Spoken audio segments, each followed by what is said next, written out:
The narrator questions if it is strange to want to risk his life playing a game in a chaotic world overrun by monsters. An unseen adventurer marvels at the sheer scale of a high-ranking demon's massive tower piercing the swirling red sky. Shading his eyes beneath a feathered black hat, the green-scarfed wizard looks forward to a battle of wits against the demons. Showing a confident smile, the yellow-eyed wizard anticipates a highly entertaining game ahead. Narrations recall how dungeons suddenly materialized across the entire globe 1 year ago. Terrifying monsters poured from the dungeons, plunging the world into a state of absolute chaos and dread.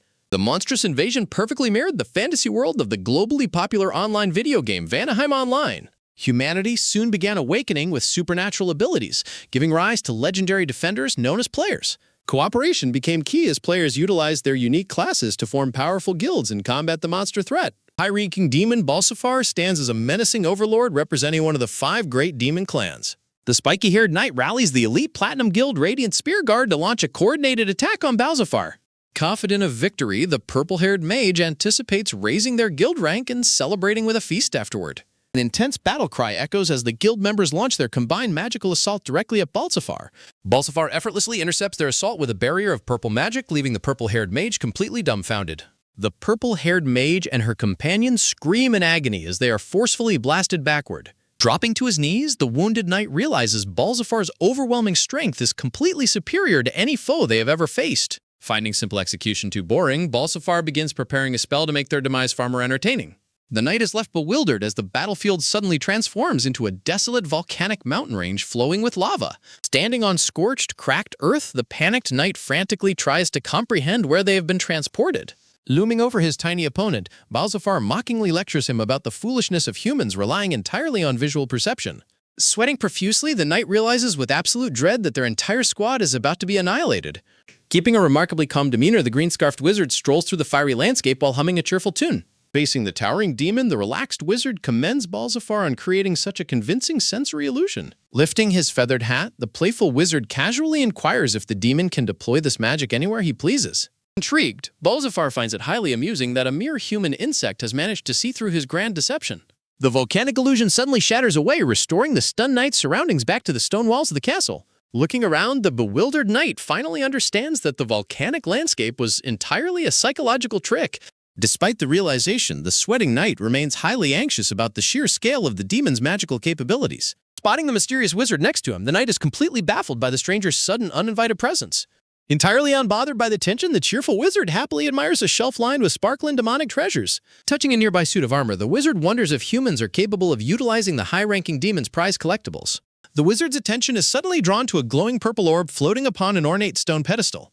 The frantic knight vehemently warns the wizard that meddling with objects inside a dangerous high-ranking demon's castle will get him killed. Turning back with a daring smirk, the wizard asserts that danger is precisely why one must remember to have fun. A violent explosion of fire erupts around them, causing the startled knight to cry out from the intense scorching heat. Standing calmly amidst the fiery blast, the analytical wizard silently observes the spell to deduce the underlying mechanism of the illusion. Looking down at a simple red stone, the wizard deduces that the demon is concealing the true source of his attack beneath a rocky disguise.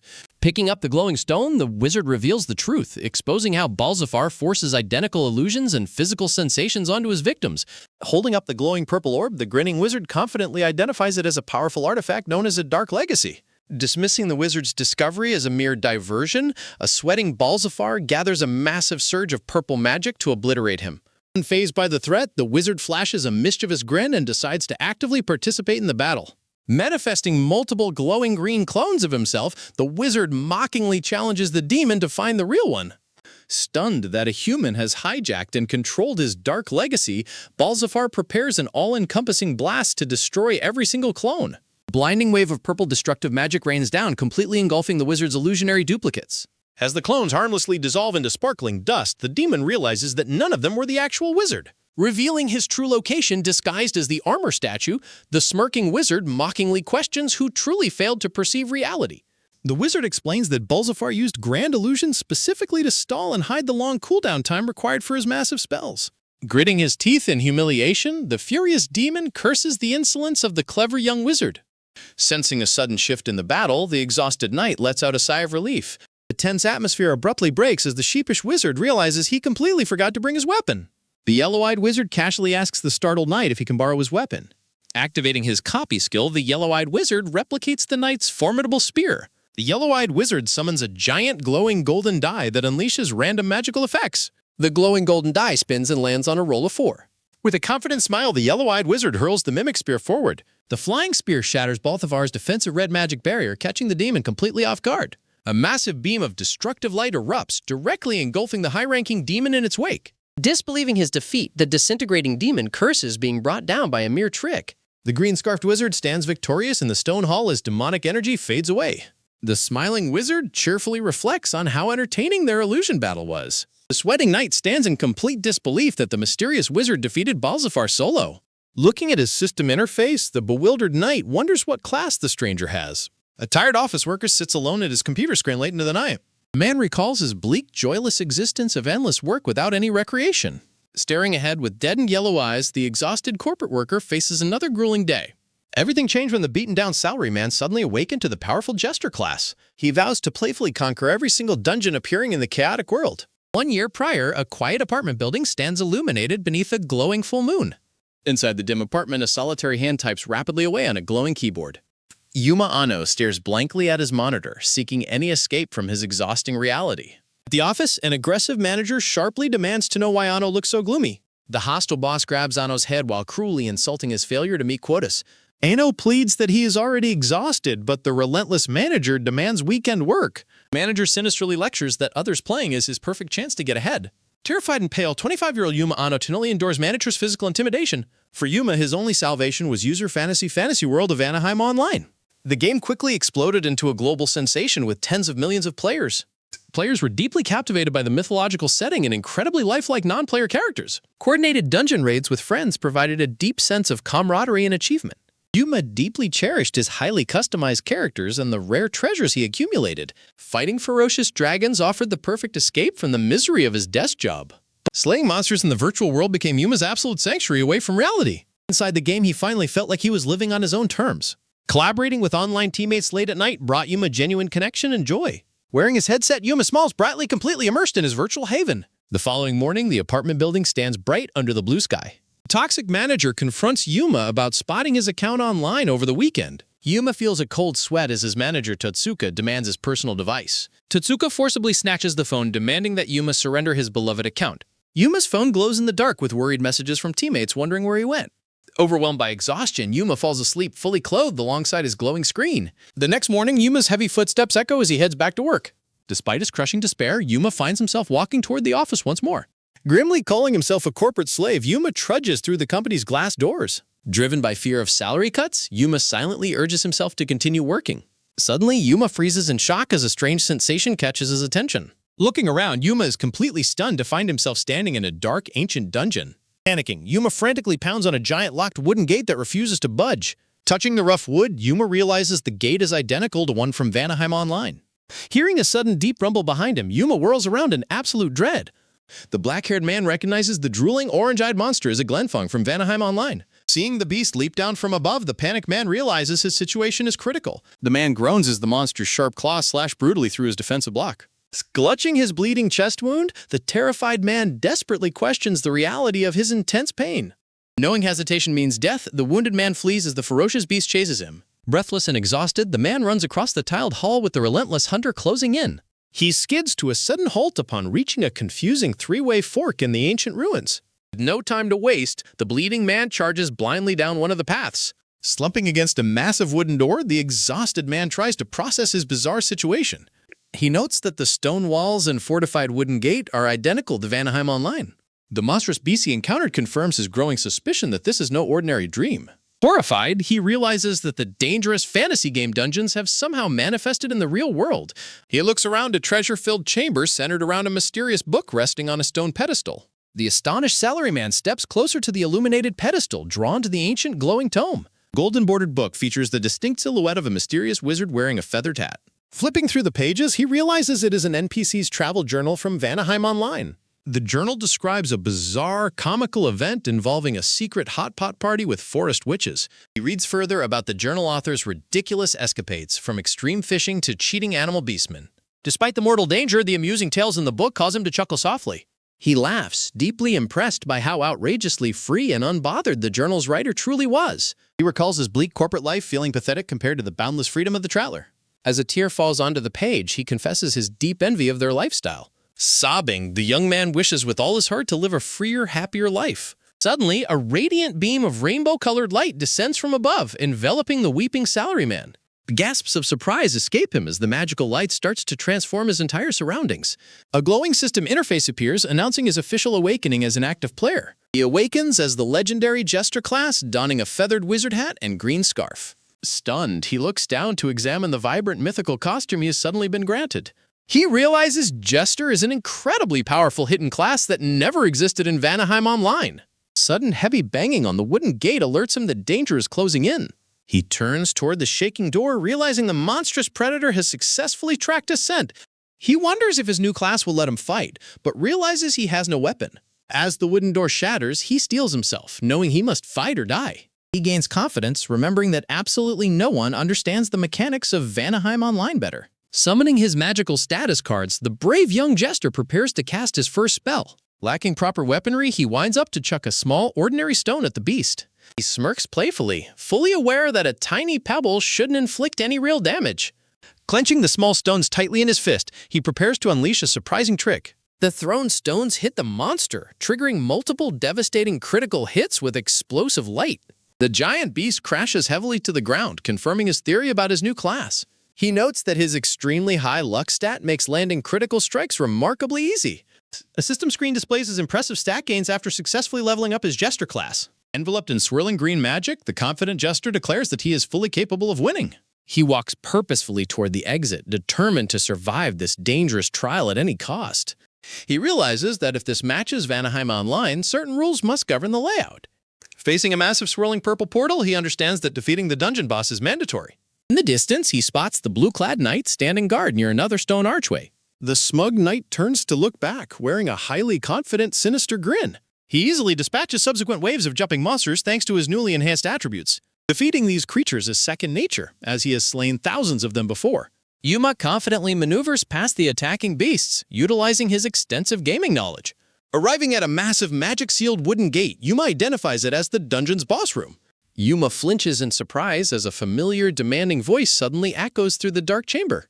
A wave of sheer terror washes over Yuma as his past trauma resurfaces. Yuma asks how his former boss Tatsuka got here, and Tatsuka explains he also fell into the dungeon. Tatsuka boasts about his rapid leveling, proudly declaring himself a level 6 warrior class. Yuma looks on silently in disbelief at his toxic former manager's smug attitude. Tatsuka ruthlessly commands Yuma to act as a sacrificial decoy for the boss fight. Stunned by the heartless demand, Yuma can only utter a confused response. Tatsuka brutally kicks Yuma forward, forcing him into the boss room. Trembling on the stone floor, Yuma is overwhelmed by the massive shadow of the dungeon boss. Yuma desperately dodges a vicious claw swipe from the towering purple beast, calling for help. Leaning smugly against the wall, Tatsuka cold-heartedly tells Yuma to let himself be eaten. Tatsuka justifies his cruelty, declaring that a subordinate's duty is to die for their boss. Yuma groans in pain as the beast's powerful tail whip throws him across the stone tiles. Yuma realizes his own new strength, questioning why he should sacrifice himself for his abuser. Deep in despair, Yuma desperately searches for a way to turn the tables. A sudden spark of determination ignites in Yuma's sharp yellow eyes. A radiant warm beam of golden light descends from above toward the kneeling wizard. The glowing light materializes into the spectral visage of the legendary traveler from the journal. Yuma looks up in awe, questioning the identity of the mysterious floating spirit. A playful spirit circles around Yuma's head, instantly lightening the tense atmosphere.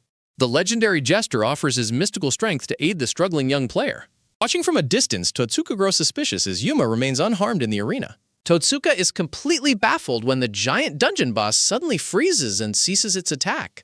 Tatsuka screams in rage, demanding Yuma stop talking to himself and submit to the beast. Turning back slowly, Yuma addresses his former boss with cold, quiet confidence. The magical energy intensifies around Yuma's neck, swirling with vibrant green light. Tatsuka breaks into a cold sweat, sensing a sudden, overwhelming shift in power. Yuma confidently declares that he is no longer Tatsuka's subordinate, preparing his skill. The spirit reminds Yuma to enjoy the battle, guiding him on how to unleash his skill. The giant beast suddenly lunges from above, but Yuma stands his ground without fear. The tiny floating Jester spirit cheekily snaps his fingers, triggering a playful magic trick. The massive monster is utterly stunned as sparkling magical energy bursts directly on its forehead. The giant beast freezes completely mid-motion, allowing Yuma to sit calmly on its back. The spirit explains that Yuma's illusion magic makes him look like a fellow Glenfang underling. The huge monster looks completely dazed, drooling in its state of total bewilderment. The floating spirit points toward the distance, suggesting the beast should attack Totsuka instead. Yuma sits quietly on the stone floor, contemplating his next move.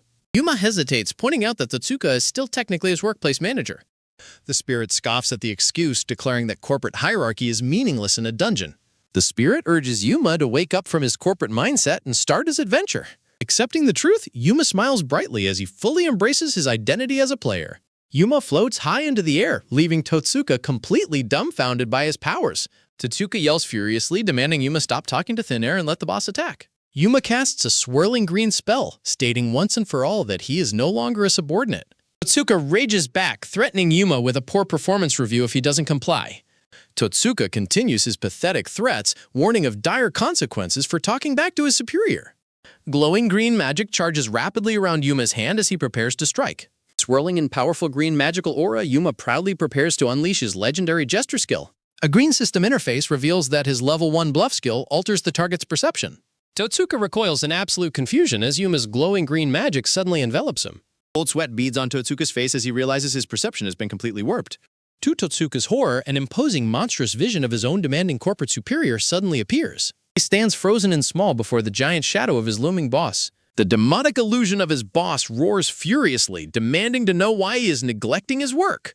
Terribly panicked, Totsuka stammers and desperately asks how his terrifying boss managed to get here. Totsuka bows obsequiously and shifts all blame onto his subordinate while pleading for a favorable performance review.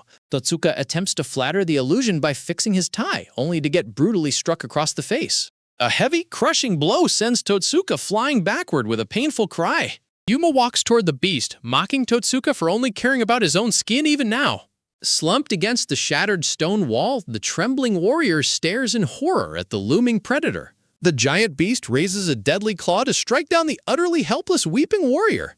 The beast lunges to execute its final blow, but Yuma suddenly leaps in to intervene. Standing protectively between them, Yuma declares that there is no need for his abuser to die. The floating Jester spirit smiles warmly, praising Yuma's impressive show of character. Crying in desperation, Totsuka admits he was wrong and begs his former subordinate to save him.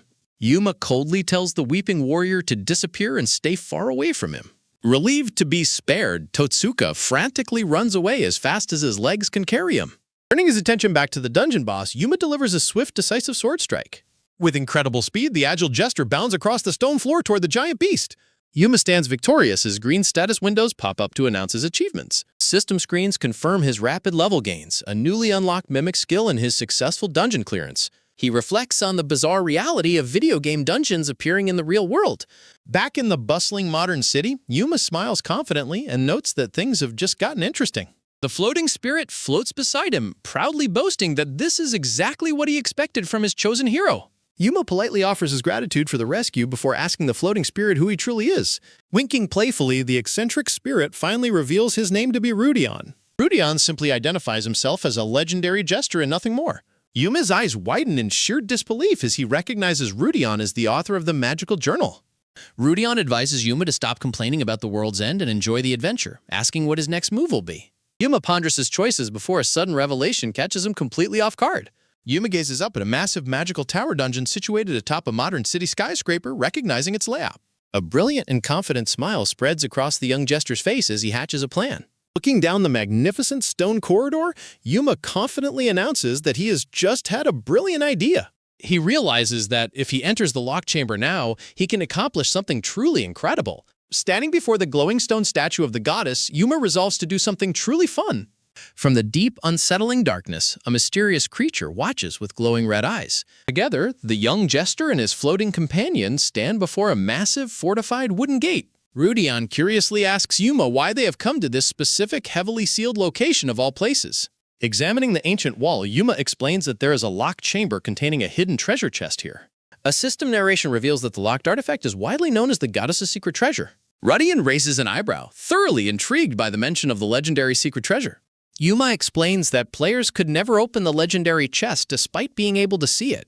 He confesses that the inaccessible legendary item chest has been deeply bugging him for ages. The ornate red and gold treasure chest glows with a blinding divine golden light. Smirking confidently, Yuma promises to show Rudion his newly discovered method to open the impossible chest. Delighted by his attitude, Rudion cheers Yuma on to treat this world as his playground and have fun. Rudion casually bids him farewell, announcing that he is going to take a nap.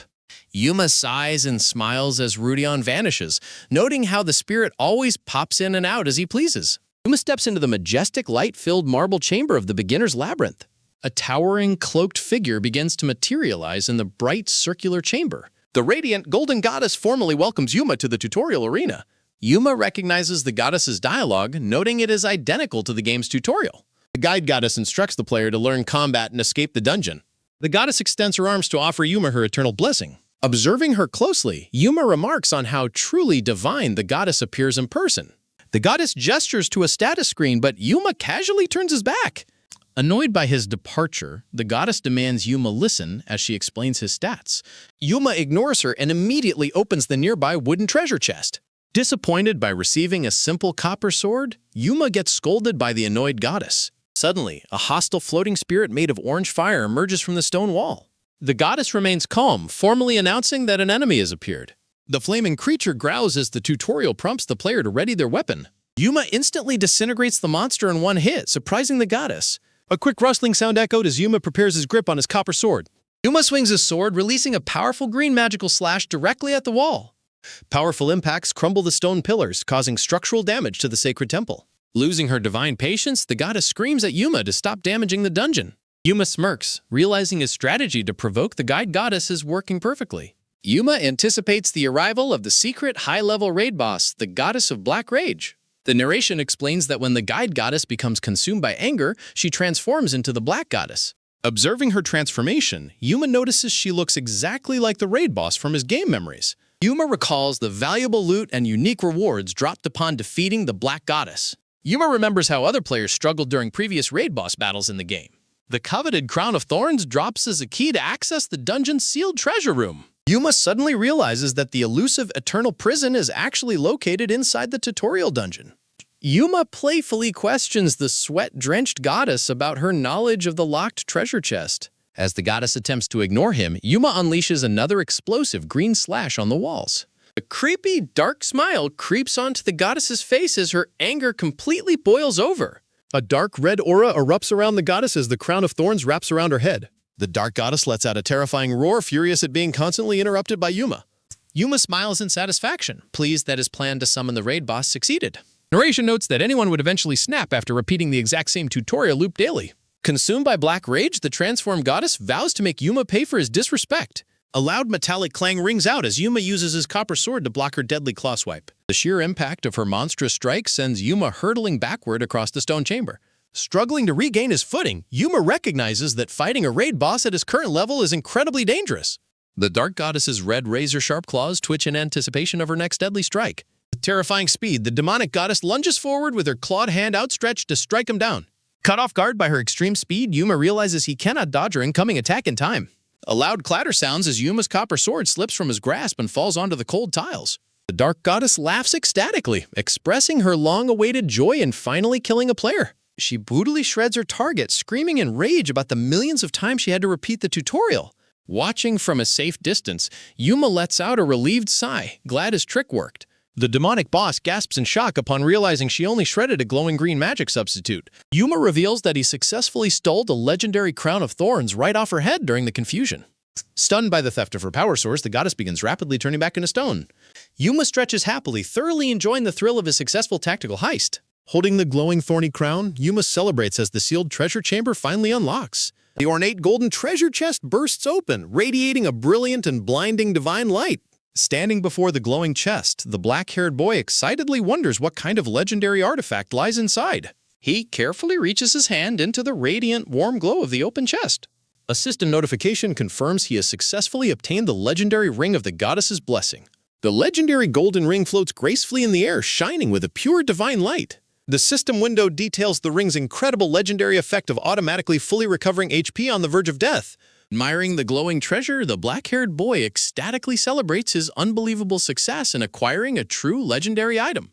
The black-haired boy closely inspects the ring, noticing something unexpected about its structure. Peering closely through the center of the gold band, he suddenly makes a startling discovery about the ring's origins. The blonde-haired goddess erupts in sudden anger, loudly demanding to know what he thinks he is doing. Sitting comfortably inside the sacred spring, the black-haired boy casually explains he always wanted to swim here, leaving the goddess completely bewildered. The blonde-haired goddess suddenly freezes in shock as she notices the wide-open stone door behind her. She walks past the relaxing boy to investigate the newly unsealed inner chamber of the temple. Inside the stone chamber, the open red treasure chest sits quietly on an elevated altar. Looking inside, the blonde goddess is deeply confused to find the ring still resting inside the open chest. Walking up to her, the black-haired boy gently explains he figured the ring was a deeply cherished treasure of hers. He observes that the ring is incredibly old, though its pristine care almost masked its true age. The blonde goddess falls into a silent, melancholic reflection as his words touch a deep chord within her. Her memories drift back to a brighter age at a magnificent sunlit temple of old. A divine crafting statue glows with mystical power as the sacred matching rings of blessing are created. The three young goddesses joyfully celebrate their bond, proudly showing off their matching rings of blessing. The three sisters place their hands together, united by the glowing golden bands of friendship. A gentle and genuinely happy smile graces the face of the youthful guide goddess. In her memory, a heartfelt promise echoes to wear the rings while exploring the entire world together. She fondly recalls a time of absolute freedom when she freely wore her cherished ring alongside her sisters. Looking down at her hand, she reveals she ultimately sealed the ring away, believing she had outgrown its promise. She sadly confesses she assumed she would never have the chance to wear the ring ever again.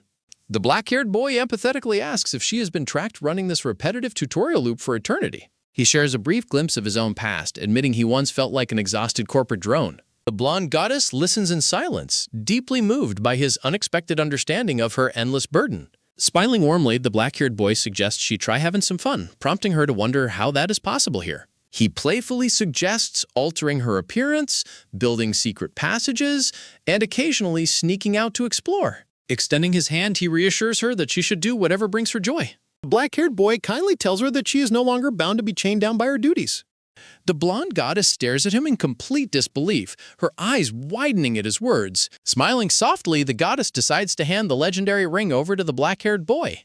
Though he hesitatingly questions her offer, she gently assures him that it is perfectly fine to take it. The bright, genuine smile, she thanks him for helping her realize what truly matters.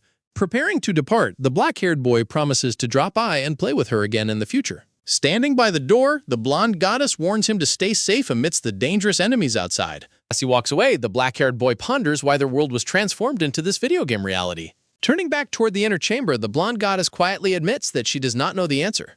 A digital blue sequence reflects her memory of hearing a mysterious echoing voice inside her mind. Floating within the digital matrix, she recalls waking up trapped in this real-world dungeon instead of her game. Pondering the mystery of the strange voice, the black-haired boy quietly thanks her for the valuable information. Shaking off his worries, he brightly declares his plan to simply focus on enjoying his new adventure. A beautiful, genuine smile spreads across the goddess's face as she resolves to do the exact same. Newly arrived players are met with utter shock upon entering a tutorial room decorated like a party. A festive red carpet leads to a sparkling fountain surrounded by bright, colorful party decorations. Staring at a handwritten chalkboard sign, the bewildered players complain about the goddess's incredibly free-spirited nature. Yuma stands confidently at the entrance of a festive tutorial room watching the new players gather. The floating mustache spirit observes their success, while Yuma smiles, wondering where his next adventure lies. Spotting a massive news broadcast about a mysterious new continent, Yuma designates it as his next destination. Merely thinking about the upcoming adventure fills the black-haired boy with immense anticipation and excitement. The floating spirit enthusiastically encourages Yuma to go out and enjoy the world to its absolute fullest.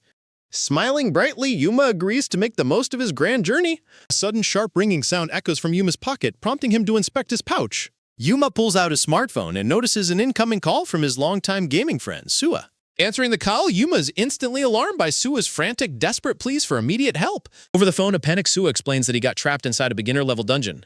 Weeping in distress, Sua confesses that he is completely stuck and fears for his life. Reassuring his terrified friend, Yuma sprints forward, demanding to know Sua's exact location. The narrative recalls that Sua is Yuma's veteran VR companion and a highly skilled elite player.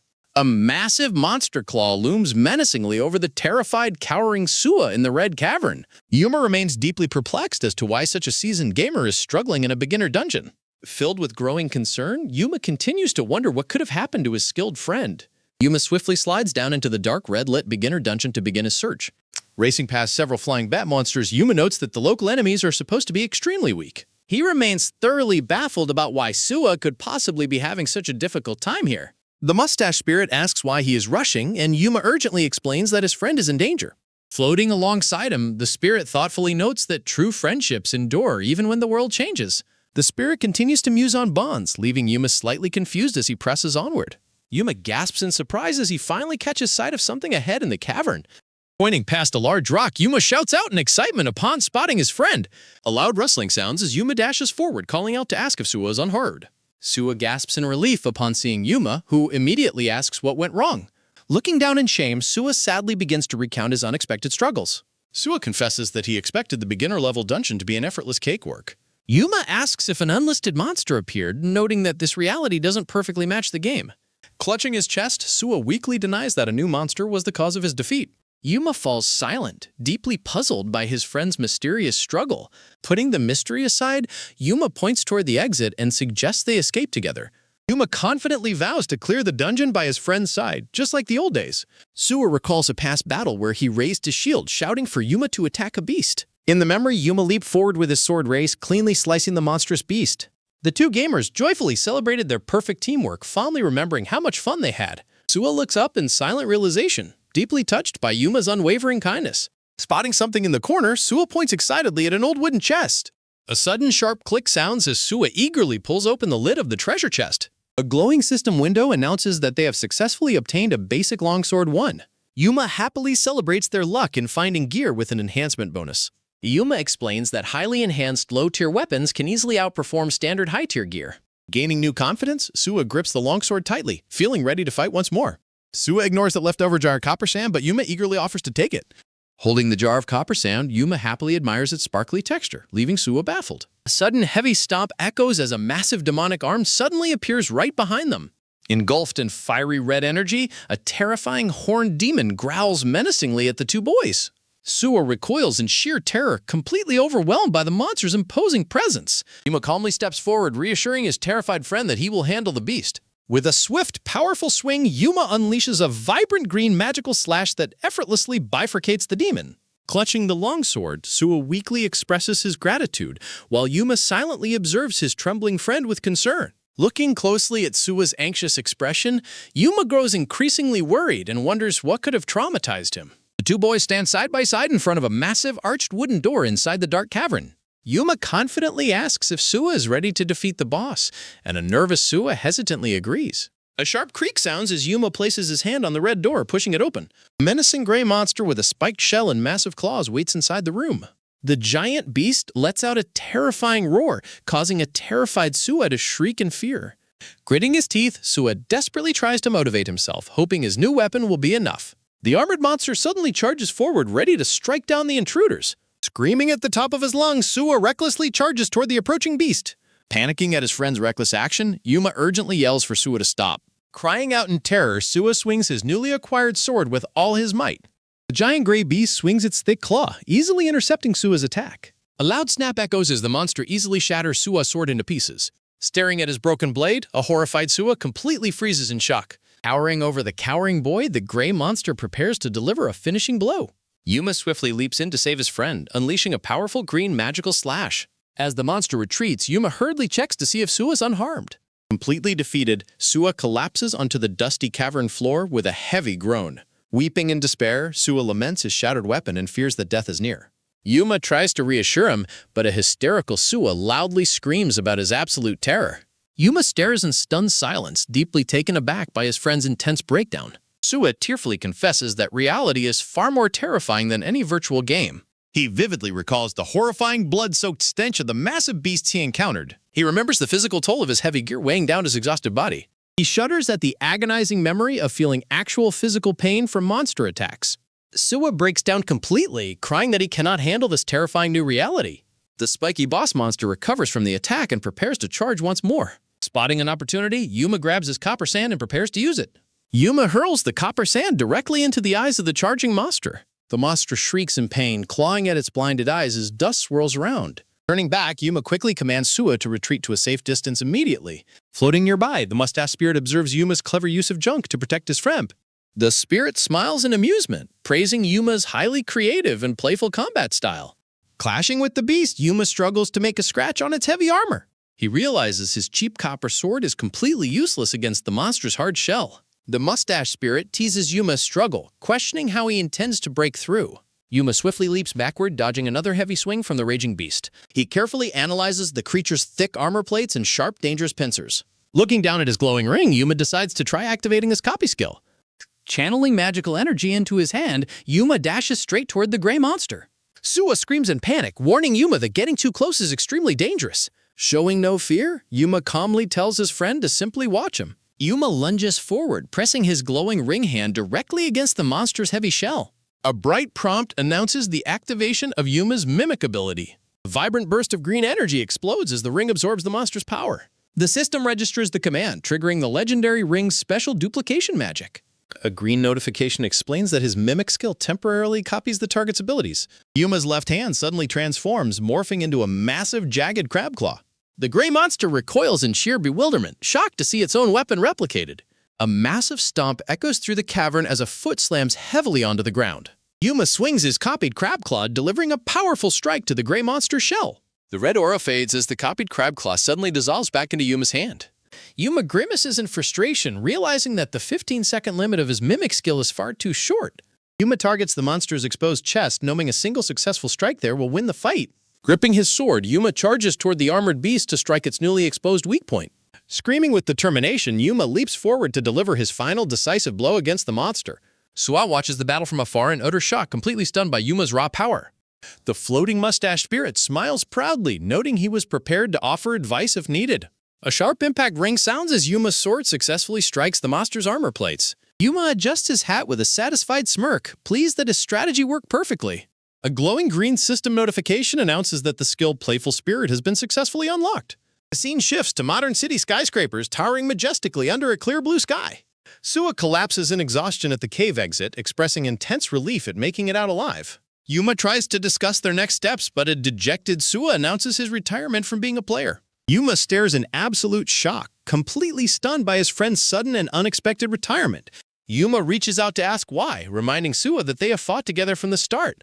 Suwa fondly recalls a past memory where they joyfully promised to succeed together. Suwa looks down with a melancholic expression, quietly admitting that he is still too afraid.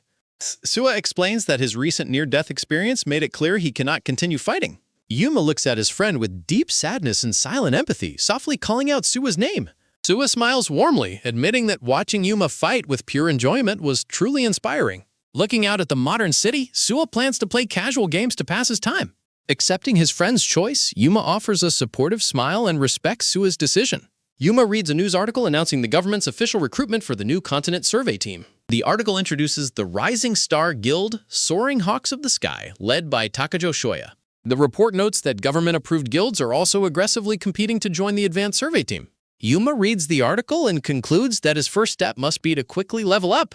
Clenching his fist, Yuma notes that securing strong equipment is essential to passing the upcoming test.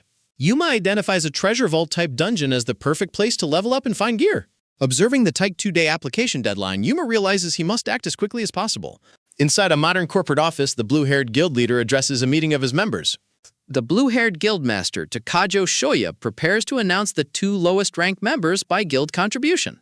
The blonde guild member stands tense as the official ranking sheet is slammed onto the desk. The blonde-haired woman seethes in anger, frustrated at only placing third despite sacrificing her sleep. Glaring with intense determination, the blonde-haired woman resolves to push herself even harder to succeed. Guildmaster Takajo Shoya addresses his members, asserting that those who move first seize control in chaos. A system window confirms that all of his actions are for his ultimate ideal. On Yuma's screen, Takajo Shoya announces that his company is officially entering dungeon raiding as a core business. Yuma notes that Takajo Shoya is a top virtual online ranker and a wealthy real estate president. Yuma watches a broadcast of Takajo Shoya being interviewed, noting his high status and active guild.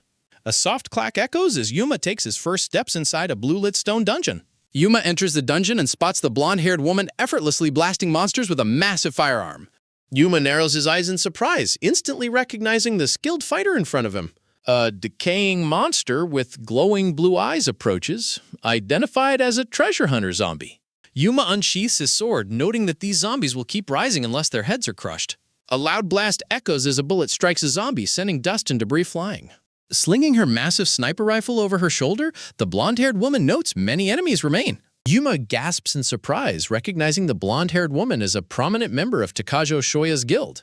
The blonde-haired woman gasps in shock, spinning around as she detects Yuma's presence behind her.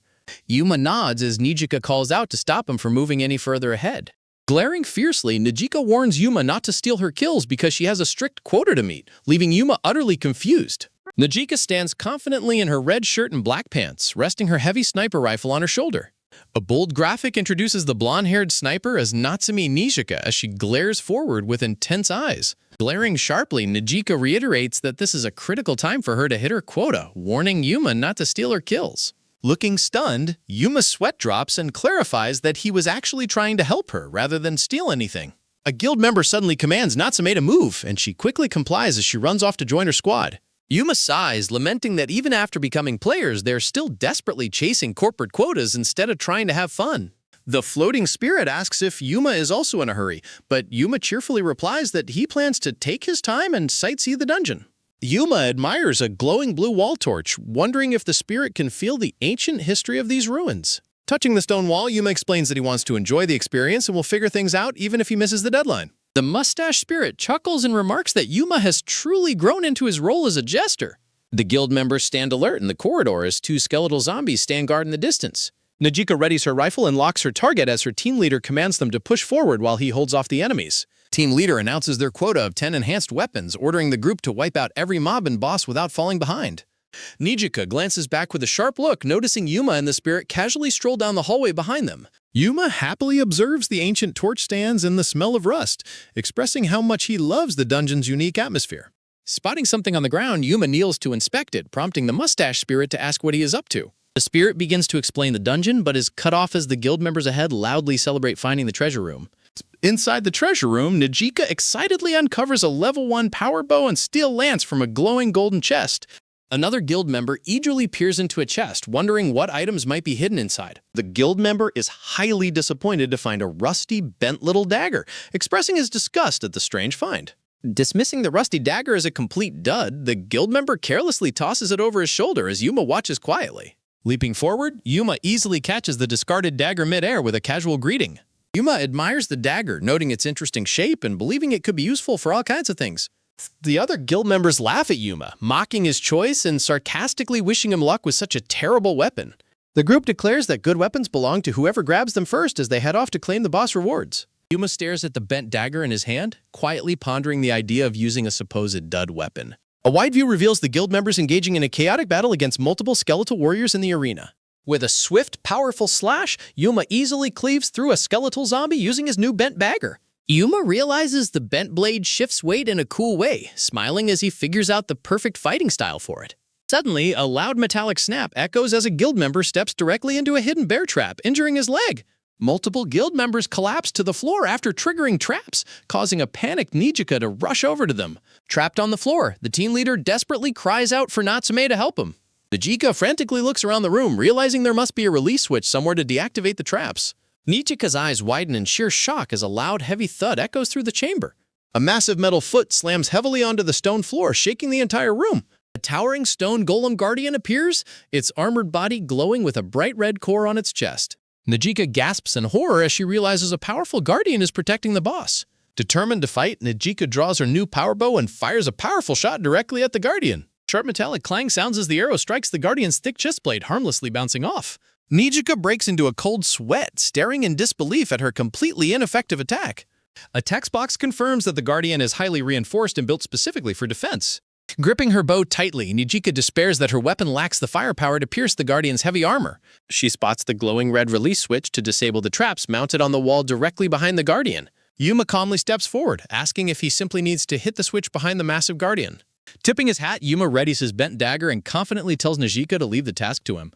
The trapped guild leader screams in disbelief, asking if Yuma is insane for trying to fight with a dud weapon. Ignoring Yuma, the leader frantically screams for Natsume to hurry and find a way to free them. The mustache spirit chuckles to Yuma, remarking that these brats don't understand a thing, which Yuma casually agrees with.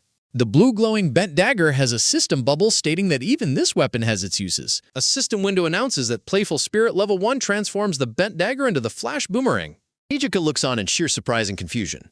The trapped guild member gasps in disbelief at the sudden turn of events. Holding his new weapon, Yuma confidently prepares to show off its true power. With a swift throw, the boomerang curves through the air, striking both the Guardian and the wall switch. The giant stone Guardian slumps forward, completely deactivated. As the trap releases, the guild member collapses onto the stone floor with a groan. Nijika gasps in shock, realizing Yuma hit the switch and defeated the Guardian in one strike. Yuma catches his returning boomerang, explaining he anticipated the traps beforehand. Yuma kneels to inspect the floor, explaining that he has been checking things as they went. The two injured guild members lie defeated on the patterned stone floor. Nijika rushes over to her team, asking if they are okay, as the leader laments getting trapped. Slamming his fist down, the leader despairs that failing means getting kicked out of the guild. Nijika resolves to see their ideal through, regardless of the hardships they face. As Yuma looks on quietly, Nijika stands determined alongside her defeated teammates. Inspecting the deactivated trap, Yuma notes with relief that their injuries are not critical. Hearing Nijika ask what he is doing, Yuma turns his head to face her. Nijika angrily tells Yuma that they are putting their lives on the line out here. Nijika warns Yuma not to get in her way because she has a mission to accomplish. The scene focuses on Nijika's uniform as she stands firm in her determination. Yuma asks if she means her quota, and Nijika replies that quotas are a given. Yuma recalls how his old company also forced employees to chant about ideals during morning meetings. Standing before the massive boss room doors, Nijika declares she cannot afford to falter now. With intense focus in her eyes, Nijika recalls the ideal of building a new world. Nijika charges forward to face the boss, determined to answer her guild leader's ideals. Yuma watches her, recalling that the leader, Takajo, runs the Glorious Hawk Guild from the news. Yuma remembers his past corporate life, noting how nobody seemed to enjoy themselves in the end. The heavy double doors of the inner chamber swing wide open. Yuma and Nijika proceed down the stone steps as giant spiked obstacles appear. A menacing four-armed mechanical golem armed with a scythe and mace blocks their path. The mechanical guardian's single green eye glows brightly as it grins menacingly. Yuma identifies the creature as a treasure guardian that relentlessly attacks any intruders. Yuma warns they must dodge the traps while fighting, prompting an annoyed reply from Nijika. A giant golden pendulum blade swings violently across the chamber. Nijika leaps high into the air to avoid the swinging golden blade. With focused concentration, Nijika draws her bow to aim at the Guardian. Her arrow strikes the golem's thick shoulder plate and harmlessly bounces off. Dodging the giant swinging spike ball, Nijika grunts, frustrated that she cannot lock onto her target. Nijika screams for Yuma to help her attack, while Yuma yells back in concern. Yuma explains that the surrounding traps disrupt his boomerang's trajectory, making it unusable here. Yuma realizes he must use his special method but needs to find an opening first. Yuma notes that the traps are relentless and the boss possesses too many attacks. Staring at the spinning spiked ball, Yuma wonders if he can truly pull this off. Nijika begins to criticize his mumbling just as a massive shadow looms over her. The massive mechanical guardian raises its heavy weapons to strike Nijika from behind. With a powerful smash, the golem strikes, sending Nijika flying through the air. Nijika crashes onto the stone floor, coughing in pain from the devastating impact. The towering guardian looms menacingly over the fallen blonde fighter. Struggling to sit up, Nijika grits her teeth and insists she must succeed. The massive mechanical guardian raises its fist, preparing to deliver a devastating strike. Swiftly leaping in, Yuma carries Nijika to safety as the guardian's heavy weapon smashes down. Still held in his arms, Nijika angrily warns Yuma not to get in her way. Yuma watches calmly as Nijika weakly insists she must continue fighting for her guild's ideal. With the guardian looming behind them, Yuma confidently tells Nijika to let him handle the battle. With a swift fluid motion, Yuma throws his boomerang weapon directly at the charging enemy. Boomerang strikes the massive guardian's shoulder armor, creating the perfect opening Yuma was waiting for. Yuma suddenly grabs Nijika's wrist and commands her to strike now, catching her completely off guard. Yuma carries Nijika on his back as they run, dodging another heavy mechanical strike. Nijika frantically protests on his back, demanding to know why they are running when she can still fight. The mustache spirit chuckles at Nijika's confusion, while Yuma calmly tells her to relax and watch. The duo quickly retreats through the giant double doors, leading the guardian out of the chamber. The menacing mechanical guardian stomps forward, relentless in its pursuit of the two intruders. Nijika gasps as the monster follows, while Yuma smugly notes this is exactly what he planned. A tense moment builds as they realize the relentless nature of the pursuit. The Guardian's primary directive is to ruthlessly hunt down anyone who dares target the hidden dungeon treasure. A confident smirk plays on Yuma's face as he prepares to execute his strategy. A massive swinging pendulum blade suddenly strikes the giant Guardian, dealing a heavy blow. Yuma coolly declares that he is retaliating by using the dungeon's own traps against the monster. Golden energy beams shoot down the narrow stone corridor as the enraged guardian attacks. Both Yuma and Nijika quickly split up to dodge the incoming beams of destructive energy. Powerful golden energy beams intersect, causing a massive explosion that sends them scrambling. Nijika angrily accuses Yuma of getting in her way, but he calmly retorts that she crossed into his lane. The giant mechanical guardian continues its relentless march down the corridor toward the two adventurers. With a thunderous crash, the golem's attack splits the stone floor wide open between them. Surrounded by a glowing green aura, Yuma commands Nijika to unleash her attack immediately. With precise focus, Nijika draws her power bow and confidently declares she has her target locked. The combined precision strikes hit the guardian's single glowing eye, completely shattering its defenses. The massive mechanical guardian crumbles to pieces on the stone floor, defeated at last. Both Yuma and Nijika catch their breath, sighing in relief after their intense battle concludes. The mustache spirit chuckles, musing whether the two adventurers have great or terrible teamwork chemistry. Yuma enthusiastically cheers, celebrating that he finally meets the requirements to join the survey team. A bright, glowing green orb suddenly manifests in the corridor, drawing Yuma's curious attention. Yuma and Nijika stare in complete disbelief, realizing they have just received a rare item drop. A beautiful glowing orange rapier floats in a brilliant light, revealing their incredible reward. The system window details the spell-piercing rapier's ability to ignore defense and shred inorganic enemies. The scene shifts to Nijika walking down a dark stone corridor, her attention suddenly caught. Approaching a wooden chest, Nijika carefully lifts the heavy lid to reveal what is inside. Glancing back at a smiling Yuma, Nijika asks him if his heart is racing from the excitement. Yuma playfully spins around, cheerfully advising Nijika that she really needs to loosen up more. Yuma offers a warm, genuine smile, his bright eyes reflecting his carefree and playful nature. Nijika pauses in quiet reflection as Yuma gently reminds her that it is okay to enjoy herself. With a cheerful wave, Yuma bids Nijika farewell and walks away into the bright light. Nijika's inner monologue rejects the concept of freedom, claiming she has no use for it. Clenching her fist tightly, Nijika resolves that she exists solely to fulfill Takajo's grand ideals. The scene transitions to the grand double doors marking the entrance of the president's office. Blue-haired guild leader Takajo acknowledges her success but firmly warns her not to get complacent.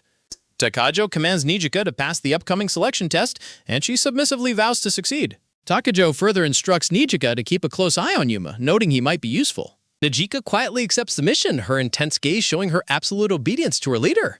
Establishing shot of the new Continent Survey Team Selection exam site set against lush green plains. Standing among the hopeful candidates, Yuma eagerly anticipates the challenge of the upcoming selection exam. On an elevated platform, an announcer holding a megaphone officially begins the survey team selection exam. The announcer outlines the unprecedented global crisis and the mystery of the newly emerged continent to the candidates. The announcer declares they will select only 10 elite individuals of top-class mind, skill, and body. Raising 3 fingers, the announcer details the exam's 3 stages: written, gathering, and a mock battle. The announcer commands the candidates to immediately divide themselves into pairs to begin the first stage. Yuma is left standing completely stunned by the sudden and stressful order to form pairs. The announcer warns that anyone failing to form a pair within 5 minutes will be disqualified. Realizing his desperate situation, Yuma dashes into the crowd to search for an available partner. With a sudden bump, Yuma runs straight into a small, gray-furred beastkin adventurer carrying a large backpack. Yuma offers to team up, but the beastkin flatly rejects him, calling Yuma's Jester class unsuitable. Leaving Yuma behind, the beastkin runs off to recruit a heavily armored female warrior instead. Spotting a familiar face, Yuma looks toward a potential candidate standing ahead in the crowded field. Reaching out to tap Kippei's shoulder, Yuma is immediately met with a smug and arrogant scoff. Displaying Yuma's card to his stream camera, Kippei mocks the idea of partnering with a jester. Yuma stands in embarrassed silence, completely humiliated by Kippei's public and condescending rejection. Panicking internally, Yuma dreads the pathetic prospect of getting disqualified before the exam even officially starts. Looking around at the couples already forming, Yuma frantically tries to figure out his next move. Suddenly, a female voice behind Yuma cuts through his panic, asking him to pair up. Yuma turns to find Nijika standing confidently with her hands resting lightly on her hips. Pointing in sheer surprise, Yuma immediately recognizes her as the blonde fighter from the dungeon. Breathing a massive sigh of relief, Yuma celebrates narrowly escaping an embarrassing early disqualification. Nijika bluntly states that they are now officially a pair for the upcoming selection exam. Extending his hand with a bright smile, Yuma warmly offers to work together with her. Completely ignoring his gesture, Nijika walks straight past his outstretched hand with a cold demeanor. Yuma stands frozen in complete silence, utterly bewildered by his new partner's blunt rejection. Nijika coldly reminds Yuma that she is here to complete a mission, not make friends. Nijika inwardly resolves to closely watch Yuma during the exam, fully intending to exploit his skills.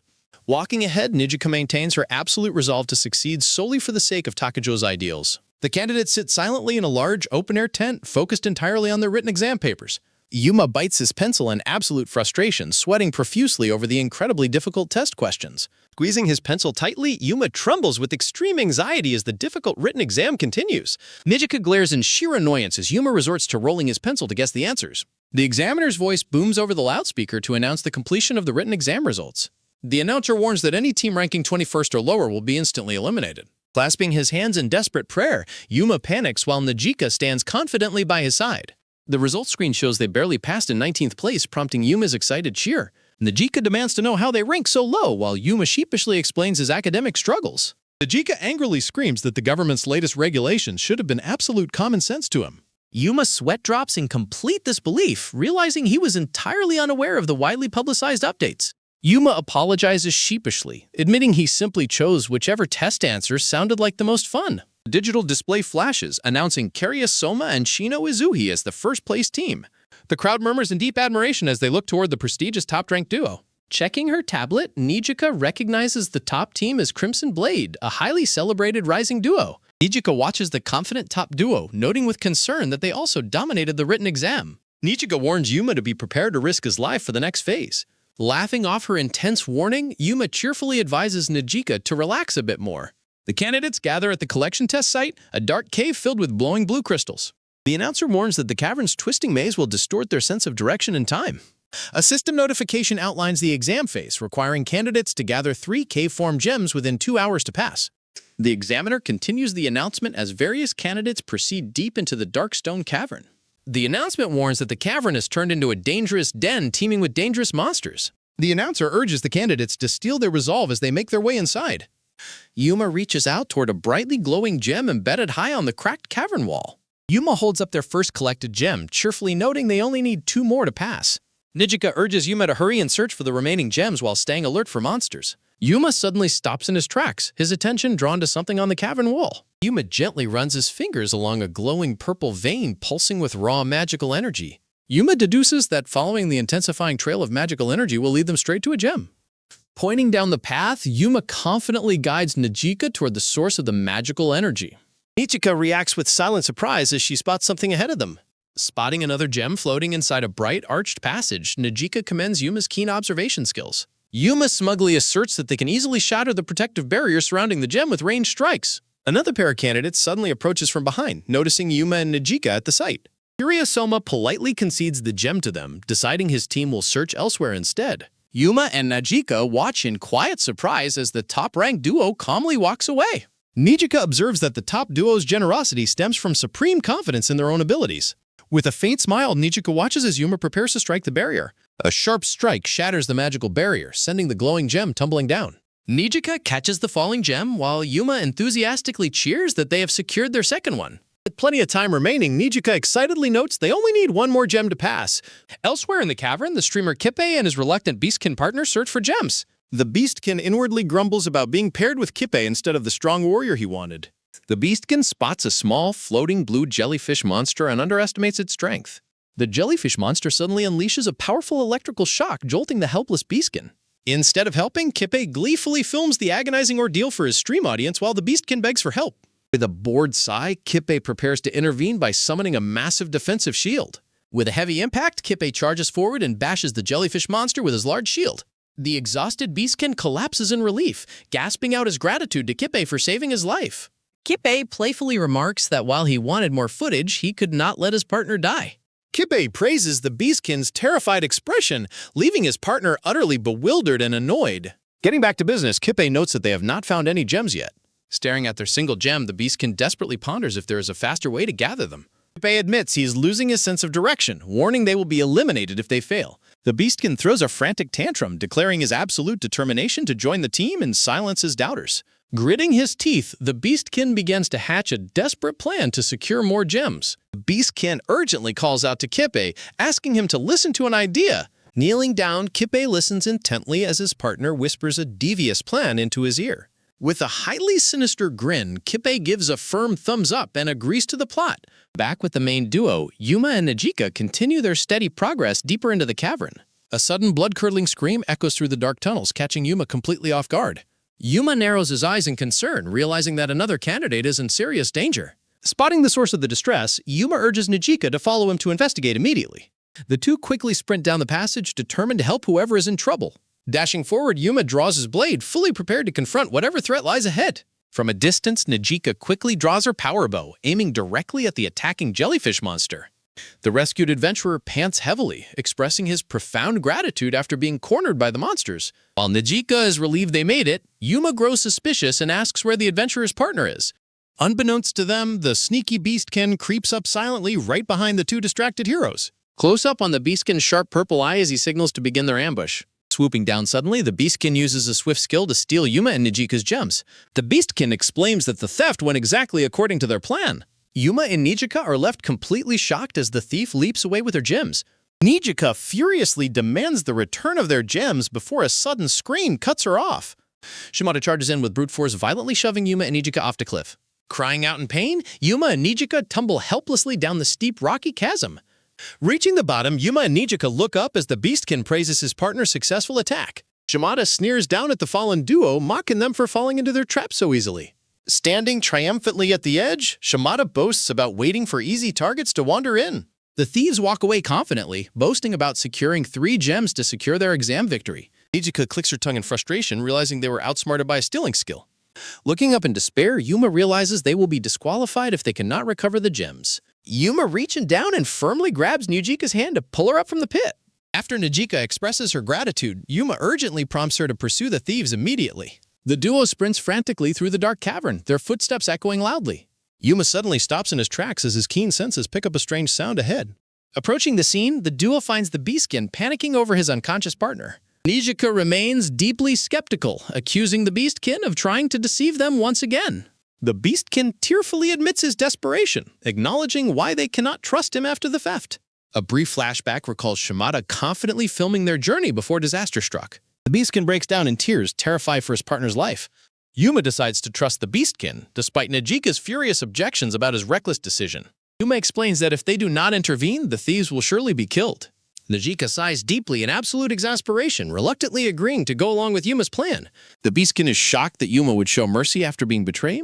Observing Yuma's confident expression, the beastkin wonders how he can enjoy such a dangerous situation. The beastkin is deeply impressed by Yuma's fearless and heroic attitude. Yuma leaps forward, slashing his glowing green blade against a massive crystal beast. The beastkin warns Yuma to be careful, shouting that even Shimada's attacks failed to harm the monster. Yuma confidently acknowledges the warning, preparing to activate his next skill. A brilliant light shines as Yuma summons an elegant glowing orange sword. A system notification displays the spell-piercing rapier, a weapon designed to shred inorganic monsters. Nijika draws her bow, declaring she will distract the monster to buy Yuma time. Bright orange energy beams shoot across the cavern, keeping the crystal monster at bay. The crystal monster sweeps its massive arm, but Yuma agilely ducks beneath the attack. Seizing the opening, Yuma drives his rapier directly into the monster's glowing core. The massive crystal golem begins to crack and shatter from the powerful strike. Leaping back safely, Yuma celebrates that his armor-piercing weapon is highly effective. The colossal crystal monster lunges downward, preparing to crush Yuma with a devastating blow. Yuma gasps in shock as the sudden counterattack catches him completely off guard. Yuma's eye widens in surprise as the deadly blow is suddenly stopped midair. Shimada barely blocks the massive fist with his arms, protecting Yuma from the impact. The beastkin grins mischievously, relieved to see his partner back at action. Yuma smiles warmly, acknowledging the beastkin's quick thinking and coordination. Yuma slashes through the surrounding crystal spikes with perfect precision and grace. Yuma focuses his gaze, preparing to deliver the final strike to the monster. Shimada holds his ground against the monster's assault, allowing Yuma to find an opening. Shimada grins confidently, admitting that his previous defeat was merely a minor slip-up. Stepping forward, the beastkin expresses his profound gratitude as the battle reaches its climax. Yuma yells that this is the final blow as he stabs his rapier into the crystal beast. The crystal beast shatters completely, exposing its glowing pink core. The candidates gather inside a grand hall before a massive sealed entrance. The proctor holds up his microphone, announcing that the final exam is about to begin. Standing beneath a massive torii gate, Yuma mentally notes that the final exam has started. The proctor points upward, declaring that candidates must rely solely on their own strength on the new continent. Nijika is shocked to hear that the bosses they will face are level 30+ beast generals. Yuma narrows his eyes as a heavily armored warrior duo walks past them. Yuma's gaze lingers suspiciously on the dried blood splatters covering the warrior's massive blade. Watching the two walk away, Yuma wonders about the true identity of the mysterious duo. A grand chamber is revealed as the entrance to the 4 beast generals' dungeon opens. The armored swordsman announces they are tackling the fire hall and asks if anyone wants to team up. Nearby candidates hesitate, noting their level is too low and suggesting they grind some monsters first. Nijika agrees to start grinding, but is shocked when Yuma suddenly raises his hand to volunteer. Stepping forward, Yuma directly approaches the armored swordsman and invites him to join forces. Yuma looks at the armored swordsman, stating he is curious about their approach. Smiling warmly, the armored swordsman accepts Yuma's offer and says he looks forward to working together. The massive flaming fire beast General Forza emerges to confront the group. The armored swordsman confidently prepares their usual battle strategy, dismissing the beast as nothing they cannot handle. A golden energy slash cuts across the air as the crimson wolf beast lunges forward. The hammer-wielding woman sprints forward, preparing to strike with her massive weapon. She observes with a calm expression that the beast managed to dodge her initial attack. Electrical energy crackles intensely around her massive hammer as she strikes. A stun notification appears as she cheers that everything went exactly as planned. The armored swordsman steps up to finish the stunned beast, telling his partner to leave the rest to him. He unleashes his blaze edge skill, delivering a massive vertical strike that cleaves the beast. Sheathing his greatsword, the armored swordsman casually sighs and remarks that the fight was easy. Yuma watches silently, noting that despite defeating a boss, the duo does not look happy at all. Nijika praises their incredible teamwork, noting there was absolutely no opening for them to assist. A sudden, sharp sound alerts Yuma as he senses a lethal threat approaching from behind. Nijika's eyes widen in sheer horror as she witnesses an unexpected sudden betrayal. With a metallic clash, Yuma swiftly draws his sword to block a lethal strike from the armored swordsman. Watching the sudden clash unfold in front of her, Nijika gasps in complete shock. Grinning sinisterly, the armored swordsman sneers and remarks that Yuma actually noticed the incoming attack. Yuma declares he figured as much, accusing the duo of being player killers as Nijika watches in horror. Giggling, the hammer-wielding woman happily declares that the main event and the fun part have finally begun. Drawing his red blade, Yuma demands to know what is so fun about killing innocent candidates. The armored swordsman retorts by asking what could possibly be fun about simply killing mindless monsters. Grinning widely, he explains that humans are far more entertaining because they get scared and beg for their lives. Blushing with psychopathic glee, the woman confesses she gets chills, wondering what faces their victims will make next. The armored swordsman claims the new continent is dangerous and asks if Yuma was not prepared for that. He sneers that the world has gone to hell, so they should be allowed to play how they want. The floating spirit mentor appears over Yuma's shoulder, calling out his name in concern. Standing defiantly, Yuma condemns them for shrugging off other people's futures. Gritting his teeth, Yuma angrily shouts that their horrific actions do not qualify as play. A brief flashback shows Yuma and a spirit mentor happily discussing the true meaning of play. The spirit mentor explains that real play is what unlocks someone's future and true potential. The spirit mentor looks back with a proud, encouraging gaze.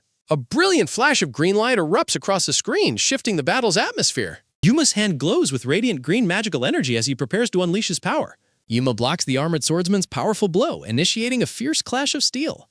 The armored swordsman expresses deep surprise at Yuma's remarkably quick defensive reflexes. Their blades remain locked in a tense, sparkling struggle of raw martial strength. The armored swordsman notes that he has never seen Yuma's unique skill before. The swordsman boasts that his superior stats make them unequal despite similar equipment. Yuma cries out in pain as the overwhelming force of the attack pushes him back. The swordsman revels in Yuma's despair while his partner sadistically pins Nijika down, laughing at her pain. The armored swordsman mockingly demands to know what Yuma's next move will be. Observing the fight from hiding, the beastkin nervously warns Shimada that the situation looks grim. The beastkin recalls their plan to steal the boss kill, shocked that the villains defeated it instantly. Shimada realizes with horror that the candidates they were tracking are actual serial killers. The beastkin tearfully admits that trying to intervene would only get them killed by the overpowered killers. Shimada reluctantly agrees to retreat, deciding to leave Yuma and Nijika to their fate. The beastkin apologizes to the victims, promising to at least visit their graves in the future. Yuma prepares to deliver a final defiant warning to his attackers while he still has breath. Yuma demands they stop immediately, warning that reporting their heinous actions to the examiners will ruin them. The armored swordsman mocks Yuma's threat, questioning how he expects anyone to believe him. He points out that nobody will believe worthless rookies over a highly respected popular pair. He sneers, asking rhetorically who the public will actually trust in this scenario. The killer's words strike a painful chord deep within Shimada, sparking a dark memory. Shimada recalls a pivotal boxing match from his past that changed his life forever. He remembers winning the fight fairly, only for his victory to be tainted by lies. A popular opponent falsely accused Shimada of cheating, a complete lie that ruined his reputation. Denied the benefit of the doubt, Shimada was vilified by the public, who refused to believe him. Malicious lies ultimately forced Shimada to permanently retire from his professional boxing career. Embracing his infamy, Shimada decided to become a reckless, outrageous streamer to entertain audiences for views. He viewed becoming a player and exploring the new continent purely as content to garner views. Though he tried to detach himself and live a lie, his resolve begins to waver. Shimada furiously admits that corrupt, beloved hypocrites who destroy others still make his blood boil. The Beastkin is completely bewildered as Shimada suddenly marches back toward the danger. The armored swordsman sadistically promises to torture Yuma slowly, warning him not to lose consciousness. The killer demands that Yuma scream in agony as he prepares to strike. The Beastkin trembles in fear, realizing the sheer, terrifying malice of the armored swordsman. The swordsman's attention is suddenly grabbed by an unexpected disturbance behind him. Shimada proudly holds up his camera, declaring that he has captured the killer's true faces. The armored swordsman angrily demands to know why the two thieves have returned. Yuma gasps in quiet relief as he realizes that help has arrived. Disgruntled by the interruption, the swordsman offers to kill them first, but his partner volunteers to handle them. The sadistic woman sprints forward, hurling insults as she prepares to crush her new targets. Nijika desperately begs the newcomers to buy her enough time to charge her attack. The Beastkin confidently agrees, ready to unleash a skill to distract the enemy. He hurls his glowing projectile forward, initiating their counter-strategy. A massive explosion of rogue smoke blankets the area, completely blinding the startled swordsman. Yuma gratefully takes advantage of the blinding smoke screen to reposition himself. With a roar, Shimada holds the line against the hammer attacks, shielding Nijika while she prepares her bow. Nijika focuses intensely, channeling her magical energy into a devastating projectile. Nijika declares her shot is fully charged, knowing the entire battle depends on the single strike. She unleashes her ultimate skill, the devastating burst arrow, to turn the tide. A massive beam of golden light tears through the battlefield with incredible explosive velocity. The hammer-wielding woman screams in agony as the direct hit blasts her away. A massive yellow energy slash descends from above, striking near the armored swordsman. The armored swordsman is thrown backward by the explosive force of the attack. The armored swordsman gasps in shock as Yuma mockingly reveals his hand. The Beastkin companion smiles slyly, activating a quick steal skill to swipe the swordsman's weapon. The Beastkin companion tosses the stolen weapon over, calling out for Yuma to catch it. Hand deftly catches the flying weapon midair. A silent declaration marks the imminent end of the player-killer's reign. Yuma activates his playful spirit skill, transforming the stolen blade into a glowing evil slayer sword. Yuma marvels at the remarkably clean blade, realizing its true purpose. With a sudden, swift step, Yuma lunges forward to strike. The armored swordsman trembles in terror, desperately begging Yuma to stay back. Yuma delivers a decisive slash, defeating the armored swordsman with a single blow.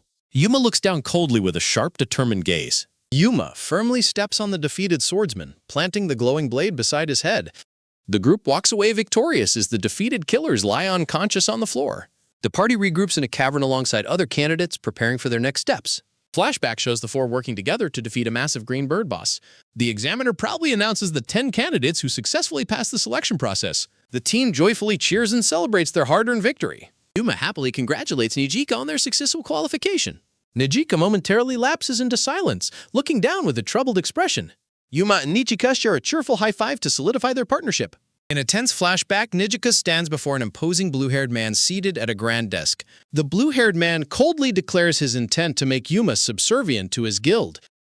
He commands Nijika to use a special item on Yuma when the opportunity arises. Description reveals a creepy one-eyed doll capable of mind-controlling anyone who stares at it. Nijika gasps in horror upon realizing she is being forced to use mind control. The man coldly pressures her, claiming it is necessary for their supposedly righteous ideal. Nijika clutches her chest in distress, feeling deeply conflicted about her secret mission. Returning to the present, Yuma warns Nijika to watch out for common game scams. Nijika stands completely devastated as she realizes she has already fallen victim to a scam. She tearfully admits that a merchant promised for an exceptionally powerful piece of gear. She laments that the seller seemed like a genuinely nice person. She recalls being offered a high-grade gill mantle at a bargain price. The brown-haired merchant friendly offers to sell her the mantle for 70,000 yen. The merchant showcases the glistening, high-quality gear to entice her. Nijika is amazed by the item's excellent condition and agility-boosting passive stat. Eager to upgrade, Nijika quickly hands over her cash to finalize the purchase. The merchant smiles slyly, claiming he has sent the item directly to her inventory. A notification suddenly alerts her that she actually received a completely worthless, tattered cloak. Nijika gasps in complete shock and confusion upon inspecting the useless item. She sweats nervously as she realizes the merchant has vanished from his stall. Yuma explains that the merchant deviously swapped the items when she looked away to pay. Nijika weeps bitterly, crying that she spent all her savings on a worthless rag. A firm thought demands that they retrieve what was stolen from her. Nijika looks up in surprise at Yuma's sudden change in tone. Yuma grins confidently, warning her not to underestimate a clever jester's skills. Yuma tells her to watch closely as he prepares to exact revenge. The bustling market square is filled with various merchant stalls and shoppers. Yuma casually approaches the deceitful merchant stall to confront him. Yuma asks the brown-haired merchant to trade, noting that he saw him showcasing items earlier. The merchant secretly gloats about finding another victim while cheerfully agreeing to start trading. A thought bubble reveals the merchant's plan to use his previous trick to steal more money. Yuma sheepishly admits he has very little money as he places his offer on the counter. Yuma offers a trade while the merchant's eyes suddenly widens in absolute shock. A glowing system window showcases the legendary mystic ancient gold sword floating in bright light. The merchant questions Yuma's intelligence for trading a legendary item, while Yuma asks if it is enough. Eagerly trying to scam the boy, the merchant offers 3 cheap items in exchange. The black-haired boy looks incredibly delighted and sparkles with joy at the generous deal. A massive dialogue bubble expresses Yuma's dramatic surprise and gratitude for receiving so many items. The merchant sneers inwardly, labeling Yuma an absolute fool who easily fell for the scam. The merchant gleefully celebrates hitting the jackpot as green magical energy seals the trade. With a triumphant smirk, the brown-haired merchant holds up a completely ruined, tattered cloak. The merchant gasps in horror as Yuma and his spirit companion joyfully celebrate their trick. Sweating profusely, the stunned merchant stammers out a weak, forced congratulation to his target. The floating spirit notes that overconfident scammers always leave easy openings to be tricked. The merchant sits in despair, realizing Yuma's clever skills completely outplayed him during the trade. A massive thought bubble reveals details about the mysterious cut maps of the new continent. Yuma ponders the mysterious scrapped continent, suggesting that the answers lie in exploring it. The merchant's floating chibi head asks if Yuma is heading to the new continent. The merchant bows respectfully, stating that a legendary Jester is perfect for such a chaotic place. A system box reflects on the current state of chaos enveloping the entire world. Players march toward a blinding light, ready to face the challenges of their awakening. Standing on the ship deck, Yuma declares his resolve to see the new world with his own eyes. The blue-haired executive notes the immense value of undiscovered resources on the new continent. A close-up of Yuma's eye reflects his deep desire to discover new cultures, foods, and people. Nijika holds the creepy doll, Somberly reflecting that their long journey is only just beginning. A chilling close-up reveals the creepy, stitched eye of the doll in her hands. A sudden, loud alarm screeches across the vessel, catching Yuma and his companion off guard. A panicked sailor runs across the shaking deck, crying out that something is terribly wrong. The terrified sailor screams in utter panic as massive shadows swarm the ship. A massive scaled tail violently sweeps the sailor away while Yuma desperately screams for him. A colossal fanged sea serpent emerges from the ocean waves, roaring next to the vessel. Yuma stares in utter disbelief as the gargantuan abyss serpent towers high over the ship. The colossal sea monster aggressively thrashes its massive tail, stirring up violent ocean waves. Massive dark shadows loom beneath the ocean surface as they surround the vulnerable ship. Ichika rushes onto the deck, asking what happened as a crewmate warns her of the monster. 2 highly ranked survey mages confidently step forward, preparing to unleash their spells. Glowing red eyes flash ominously from the darkness directly behind the unsuspecting mage. With lightning speed, the colossal serpent lunges forward and viciously snaps up the screaming mage. A violent, fiery explosion erupts as the terrifying beast destroys the elite survey mages. The deceased mage's glowing golden spellbook slowly sinks into the dark, blood-stained water. The remaining mage trembles in complete terror at the beast's unbelievable speed and size. Yuma quickly takes charge, commanding everyone to spread out and cover all sides of the deck. Following Yuma's urgent orders, the remaining players quickly scatter across the ship's deck. The giant sea serpent suddenly bursts from the water directly behind Yuma, roaring furiously. With a determined shout, Yuma leaps forward and prepares to deliver a powerful counterattack. Yuma executes a swift, spinning slash that glows with bright green magical energy. His blade strikes true, cutting deep into the serpent's neck and drawing dark blood. As the serpent slips back into the waves, Yuma notes their severe disadvantage at sea. Sudden shock registers on Yuma's face as the vessel violently tilts. Massive waves violently toss the ship beneath an ominous dark red sky. The blonde-haired man demands to know the source of the violent shaking, while Yuma wonders what is happening outside. A frantic warning alerts everyone that a colossal underwater monster is attacking the ship. Yuma shouts in panic, warning that the ship's hull cannot withstand much more damage. The terrified beastkin companion screams in horror, pleading for help since he cannot swim. A massive vessel tilts dangerously to one side under another heavy impact from below. The blonde-haired man anxiously warns they're at their limit, cursing the hidden monster for its cowardly attack.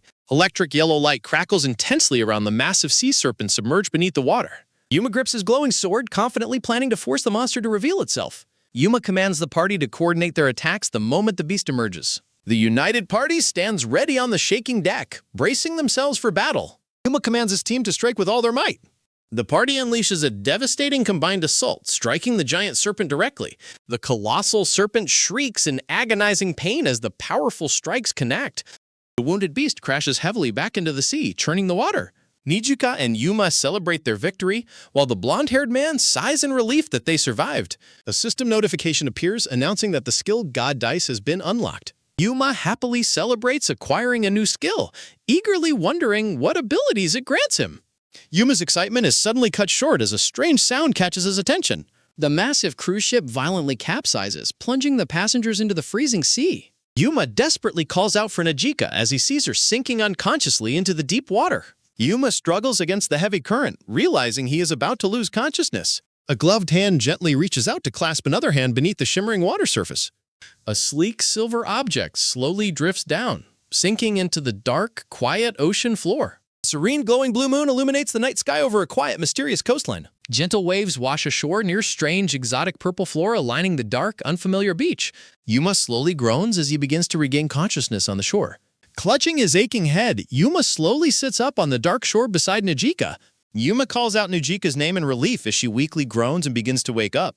The blonde-haired man urgently calls to Nijika while the dazed beastkin spits out a fish. The group somberly realizes they might be the only survivors from the shipwreck. A flashback recalls their initial orders to investigate the local area and contact any native inhabitants. The suited official strictly emphasizes that their critical survey mission must continue regardless of casualties. Yuma steel-facedly accepts that the remaining survivors must now carry out their mission alone. A mysterious voice suddenly startles Yuma, asking if the group is all right. A gray-haired elderly man holding a glowing lantern kindly offers the group his assistance. The scene shifts to a warm, cozy medieval-style tavern illuminated by glowing lanterns. The smiling elder expresses fascination with their journey from across the sea, welcoming their story. The group happily enjoys a massive feast, feeling deeply grateful for the unexpected hospitality. Yuma cheerfully reflects on how developed this new land is, marveling at the tavern. Exhaustion suddenly overtakes the party as they collapse sound asleep right at the table.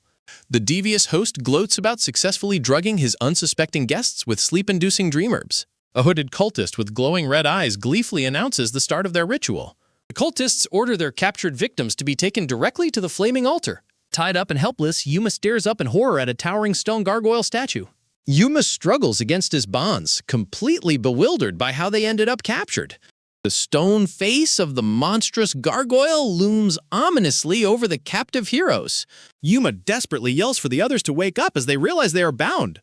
Yuma realizes they were deliberately drugged by the deceptive host through their celebratory feast. The smug elder mockingly confirms Yuma's realization that they were captured right from the start. The elder of the Domarg Holy Order taunts the captives for eating their feast so recklessly. He boasts about the delicious yet highly tranquilizing dreamcap mushrooms they unsuspectingly consumed. He details how the special poison guarantees their victims instantly lose consciousness. While Yuma regrets his carelessness, Nijika furiously demands to know where they are and what will happen to them. With a chilling glance, the elder reveals that their monstrous lord is starving for sustenance. The elder proclaims that the travelers from another world are to be sacrificed to Lord Domarg. Yuma reacts in disbelief, provoking the elder to violently strike him while defending the sacrifices as a necessary duty. Nursing a bruised cheek, Yuma glares at his captors, realizing they are groveling to a monster for protection. The blonde man curses their terrible luck with a cult, while their small companion desperately pleads his lack of nutritional value. Nijika angrily argues that their sacrifice routine is unsustainable, but the defensive elder refuses to listen. This twisted logic triggers a bitter memory for Yuma, recalling his past life as an overworked corporate slave.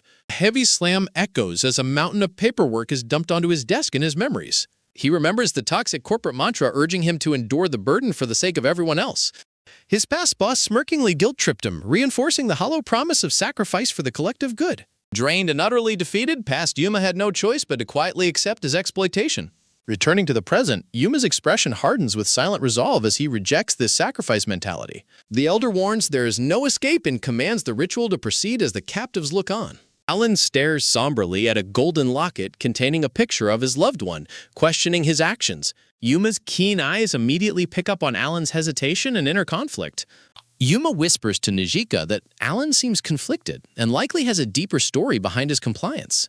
Yuma silently realizes that he can still activate his newly acquired skill even with his hands tied. A formal announcement rings out declaring the immediate start of the sacrificial ritual. The helpless captives are suspended directly over a massive boiling cauldron heated by roaring flames. The ecstatic elder shouts praise to Lord Domarg, signaling the start of the purification process.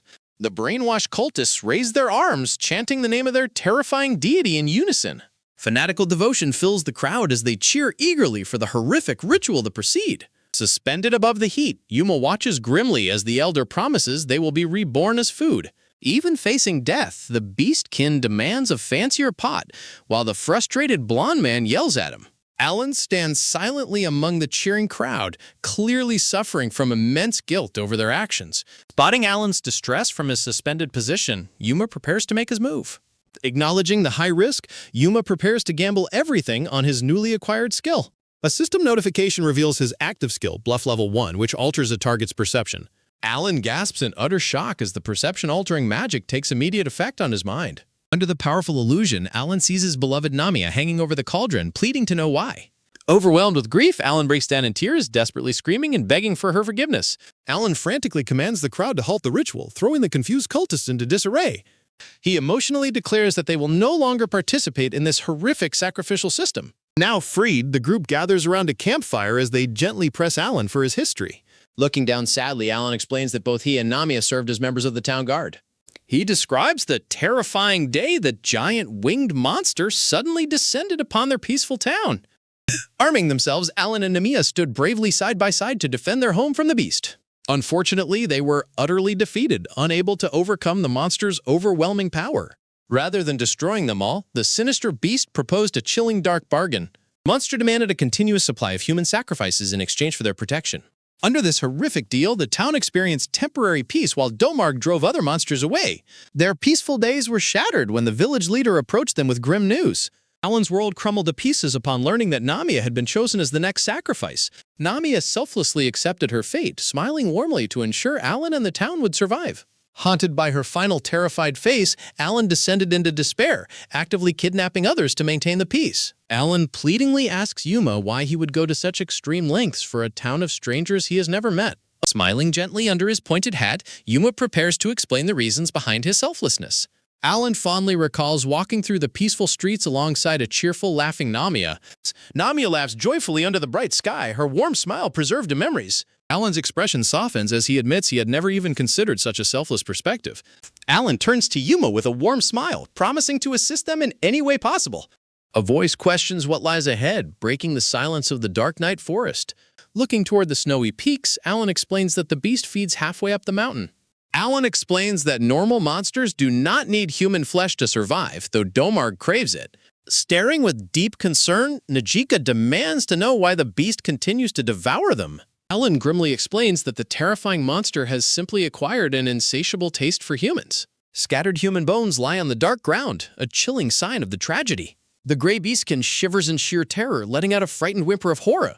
Alan reveals that even their hardened town guards, veterans of monster defense, were utterly helpless. Alan remembers the absolute despair when only 4 out of 30 guards survived the attack. Alan clarifies with horror that the monster deliberately chose to let only 4 guards live. Yuma's yellow eyes glow with fierce determination as he plans to defeat the beast. The beastkin companion chuckles slyly, rummaging through his bag to reveal a secret weapon. He proudly holds up a green hand grenade, anticipating they would need serious firepower. The elder doubts one grenade is enough, prompting Yuma to suggest duplicating them. The blonde-haired man grins confidently, preparing to lob the reproduced bombs with his powerful arm. Yuma points out that the monster cannot survive a relentless barrage of wide-area explosions. The elder crosses his arms in resignation, begrudgingly accepting their bold plan of attack. Yuma walks thoughtfully, noting they only need a single moment to execute their plan. Yuma's eyes widen with sudden realization that they must force an opening in Domarg's defense. Najika steps forward with absolute resolve, volunteering to act as bait to distract the beast. Yuma objects in alarm, warning Najika that acting as the sacrifice is far too dangerous. Najika wraps her glowing gale mantle around her shoulders, boosting her agility for battle. Najika quietly admits she is tired of constantly playing the victim who needs saving. Yuma smiles and raises a determined fist, promising they will take the beast down. Looking at the brave companions, Alan solemnly tells them he is counting on their success. Quiet bird chirp sounds from the forest as the cultists prepare Najika's sacrifice. A tense rustling sound echoes as the companions watch anxiously from the dark bushes. The massive, horned wolf beast descends heavily from the dark sky in front of the altar. The terrifying monster barks out a savage growl, roaring that he is absolutely starving.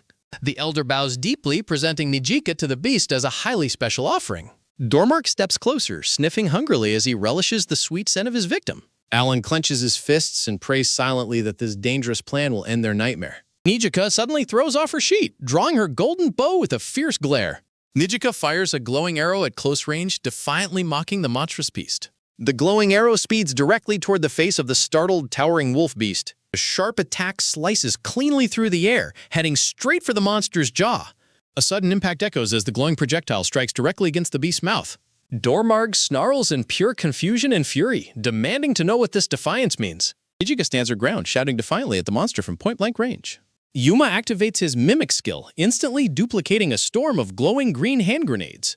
The blonde-haired man leaps forward with a fierce war cry, catching the replicated bombs.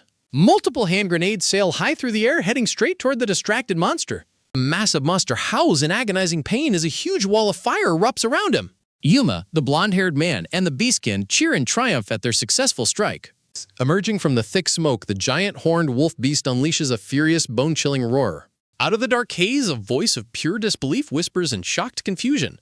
Dormark demands to know what they did to him as the terrified beastkin gasps in horror at its sudden regeneration. Gritting his teeth, Yuma laments in frustration that the powerful monster remains standing despite their massive attack. Staring in absolute despair at the unharmed beast, the Elder and Alan realize their plan has utterly failed. Dormark roars a savage threat, demanding if they truly care nothing for the survival of their town.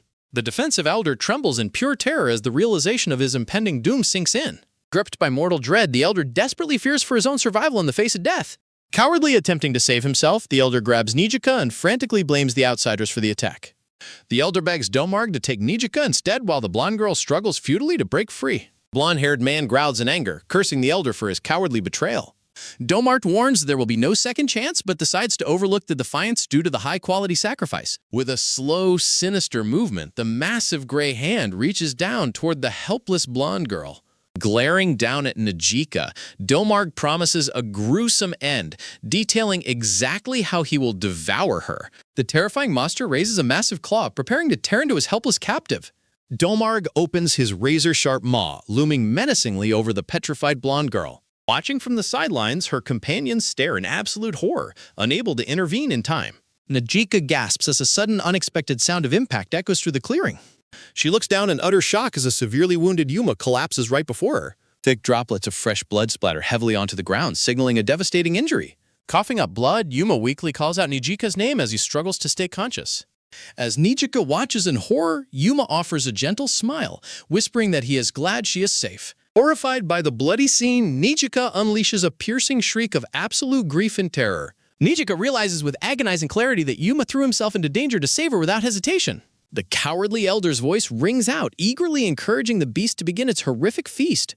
Dormark declares that once he has finished eating Yuma, he will consume everyone else next. The savage monster lifts Yuma's limp body toward his drooling maw as Nijika watches helplessly.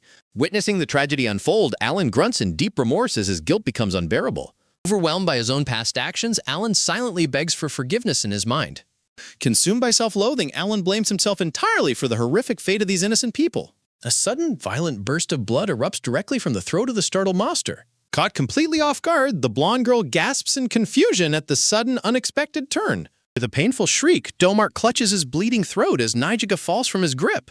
Leaping forward, Yuma catches the falling girl just in time, declaring his success with relief. Holding her gently, Yuma asks Nijika if she is hurt while displaying a fully healed chest. Carefully demanding to know how he survived, Nijika is told they must retreat immediately before explaining.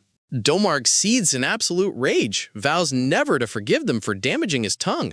Unleashing a deafening roar, the furious beast vows to consume every single one of them.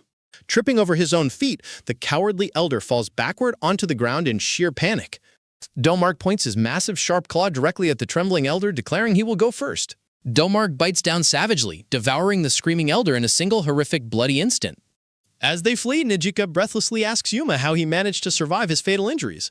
Showing the metal band on his hand, Yuma explains he survived thanks to a special anim. A soft green light envelops Yuma's fallen body, reversing his fatal wounds in a flash. A system notification reveals his ring automatically restored his health to full upon near death. Gasps of air fill his lungs as Yuma suddenly awakens, completely healed from his wounds. Looking down at his hand, Yuma realizes the miraculous item that has just saved his life. Yuma fondly remembers the tutorial goddess gifting him the powerful ring during their initial encounter. Still bewildered, Najika asks Yuma why he would risk his life so recklessly for her. Yuma's voice echoes simply, stating that his actions were only natural because she is his teammate. The brown-haired boy smiles warmly under his hat, offering a reassuring expression to his companions. The blonde-haired man runs alongside his beastkin companion as they quickly catch up to the group. A glowing lantern hangs from the wooden ceiling beams, casting a warm light over the room. Alan expresses sincere regret for their inability to defeat the beast, though he commends Yuma for successfully wounding Domark. The panicked beastkin cries out in frustration, overwhelmed by the terrifying strength of the high-level monster. Realizing the monster has doubled their level, they acknowledge the urgent need for a strategic counterplan. Dormarg stares out menacingly with glowing red eyes, a terrifying symbol of the threat they face. Nijika worries that their sacrificial distraction strategy won't work again, but Yuma confidently claims they still have a card to play. Yuma points eagerly toward the blonde-haired man, asking if he still has his recording device. The blonde-haired man grins and raises the camera, suggesting they analyze the footage to find a weakness. The camera playback displays the battle footage, revealing Domarg as Najika watches in stunned disbelief. The companions huddle close under the lantern's glow to study the recorded footage of the beast. Yuma analyzes the footage, questioning how the monster recovered so quickly despite taking direct hits. Blonde-haired man suddenly spots a curious detail on the screen and gasps in surprise. Pointing to the screen, they notice the monster's throat glows green whenever its body regenerates itself. The small beastkin wonders aloud if the glowing green area is the source of the monster's regeneration. Yuma suggests analyzing another recorded clip to confirm their hypothesis about the monster's weak point. Reviewing the second clip confirms that the glowing spot on the throat appears during every healing process. The companions smile with renewed hope, realizing that destroying that glowing throat spot will defeat Domark forever. Nijika insists they formulate a precise plan to target and destroy that critical weak spot. A sudden, piercing scream shatters the air as Domark breaches the town, unleashing a devastating rampage. The ferocious monster lets out a deafening roar, declaring his intent to devour every last citizen. Alan panics as he realizes the ravenous beast is heading deeper into town to slaughter the citizens. Gritting his teeth, Yuma draws his glowing sword to confront the invading monster alongside Najika.